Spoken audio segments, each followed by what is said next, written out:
الحمدللہ رب العالمین والصلاة والسلام علی سید المرسلین اما بعد فاعوذ باللہ من الشیطان الرجیم بسم اللہ الرحمن الرحیم۔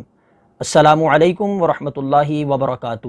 میں ہوں زاہد محمود اور آپ دیکھ رہے ہیں میرا YouTube channel MFR on line Quran academy کا سلسلہ رمضان کی عبادات۔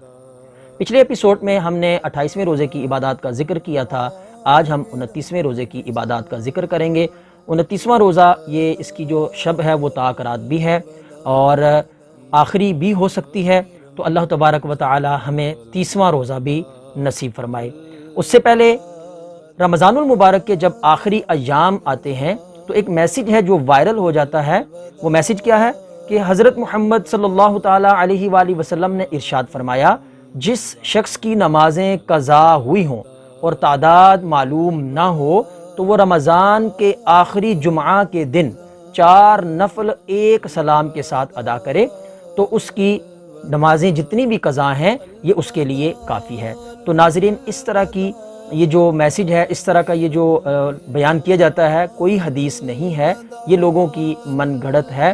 جتنی نمازیں آپ کی قضا ہیں آپ کو اتنی نمازیں پڑھنی پڑیں گی۔ اگر کسی نے یہ سوچ لیا کہ میں نے جمعۃ الوداع یعنی رمضان المبارک کے آخری جمعہ میں 4 نفل پڑھ لیے تھے تو اب میری ساری نمازیں برابر ہو گئی ہیں، تو وہ اس غلط فہمی میں نہ رہے۔ آخرت میں اس کے لیے ان نمازوں کا حساب دینا پڑے گا۔ اور اگر آپ کے یہ میسیج بھیجنے کی وجہ سے کوئی یہ پڑھ کر بیٹھا رہا کہ میں نے تو اپنے ساری زندگی کی قضا کے لیے نوافل پڑھ لیے تھے، تو اس گناہ میں آپ بھی برابر کے شریک ہوں گے۔ تو اس لیے نہ تو اپنی آخرت کو برباد کریں اور نہ ہی دوسروں کی آخرت کو داؤ پہ لگائیں۔ آپ خدارا ایسے میسیجز کو علماء سے ضرور کنفرم کر لیا کریں۔ اسی لیے کہا گیا کہ اگر آپ کو علم نہ ہو تو اہل علم سے پوچھیں، اس کے بعد آپ اس کو فارورڈ کیا کریں۔ اللہ تبارک و تعالی ہمیں صحیح معنوں میں علم دین کی سمجھ عطا فرمائے اور سمجھ کر اس پر عمل کرنے کی توفیق عطا فرمائے۔ آج ہم بات کریں گے 29ویں روزے کی عبادات کا۔ 29واں روزہ تاکرات بھی ہے تو اس میں نوافل بھی پڑھے جاتے ہیں۔ 29ویں شب 4 رکعت نماز 2 سلام کے ساتھ پڑھیں، یعنی 2 کی نیت ایک دفعہ اور پھر 2 کی نیت ایک دفعہ، اور ہر رکعت میں سورہ فاتحہ اور سورہ قدر ایک بار اور سورہ اخلاص 3 بار پڑھیں۔ پھر سلام پھیرنے کے بعد سورہ انشراح جسے علم نشرح کہتے ہیں 11 مرتبہ آپ اس کو پڑھ لیں۔ پھر 4 رکعت نماز نفل یہ بھی 2 سلام کے ساتھ پڑھیں گے، یعنی 2 کی نیت کر کے آپ نے پڑھنا ہے۔ ہر رکعت میں سورہ فاتحہ کے بعد سورۃ القدر ایک بار اور سورہ اخلاص 5 مرتبہ پڑھیں، اور سلام پھیرنے کے بعد 25 مرتبہ کوئی سا بھی آپ درود شریف پڑھ لیں۔ اس شب کا جو خاص وظیفہ ہے، 29ویں شب کو 3 مرتبہ سورہ واقعہ پڑھیں کہ یہ رزق کے لیے بہت افضل ہے۔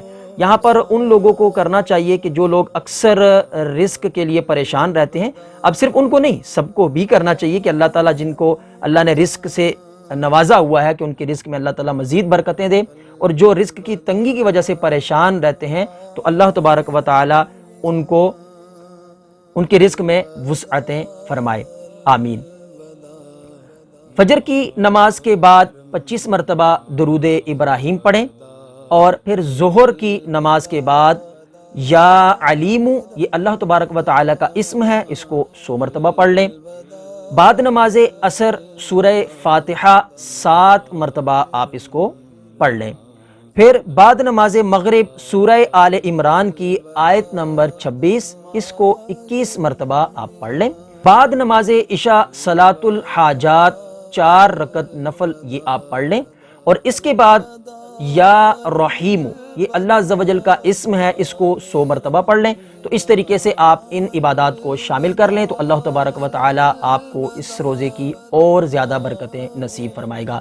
اللہ تبارک و تعالی ہمیں علم دین کی سمجھ اور اس پر عمل کی توفیق عطا فرمائے اور اس وبا سے محفوظ فرما کر جلد از جلد ہمیں اس سے نجات نصیب فرمائے، آمین بجاہ النبی الامین صلی اللہ تعالی علیہ وآلہ وسلم۔ نیکسٹ ملتے ہیں اگلے روزے کی عبادات کے ساتھ، تب تک کے لیے اجازت، دعا میں یاد رکھیے گا، اللہ حافظ۔ کیا میری زندگی کا بھروسہ البدات